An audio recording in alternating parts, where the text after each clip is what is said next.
Edavannappara വാലില്ലാപ്പുഴയിൽ garden cafe തുറന്ന് പ്രവർത്തനം ആരംഭിച്ചു. ഗാർഡന് നടുവിലിരുന്ന് ആസ്വദിച്ച് ഭക്ഷണം കഴിക്കാനുള്ള അവസരമാണ് ഇവിടെ ഒരുക്കിയിട്ടുള്ളത്.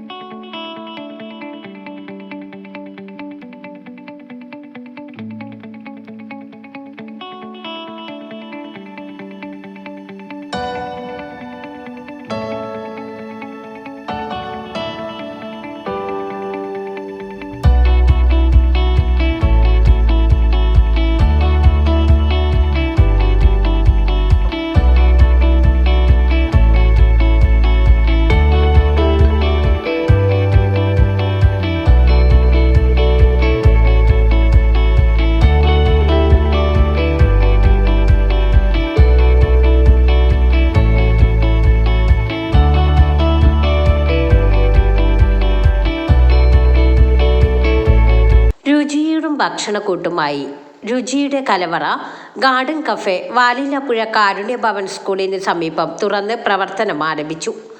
മുതുവല്ലൂർ ഗാർഡൻ കഫേയുടെ സഹോദര സ്ഥാപനമാണ് ഇവിടെ തുറന്ന് പ്രവർത്തനം ആരംഭിച്ചത്. മറ്റു കടകളിൽ നിന്നും വ്യത്യസ്തമായി കാട ബ്രോസ്റ്റ് ഇവിടുത്തെ പ്രത്യേകതയാണ്. Fried chicken, burger, sandwich, loaded fries, വിവിധ ഇനം ഫ്രഷ് ജ്യൂസ്, മൊജിറ്റോ, അവിൽ മിൽക്ക് എല്ലാം ഇവിടെ വ്യത്യസ്ത രുചികളോടെ ലഭ്യമാണ്. വൈകിട്ട് 3 മണിയോടെ ആരംഭിക്കുന്ന ഗാർഡൻ കഫേയിൽ വിവിധ തരം ലൈവ് സ്നാക്സുകളും ലഭ്യമാണ്. ന്യൂസ് 10 വാഴക്കാട്. വാർത്തകൾ നേരത്തെ അറിയാൻ ഫേസ്ബുക്ക് പേജ് ലൈക്ക് ചെയ്യൂ, ചാനൽ സബ്സ്ക്രൈബ് ചെയ്യൂ.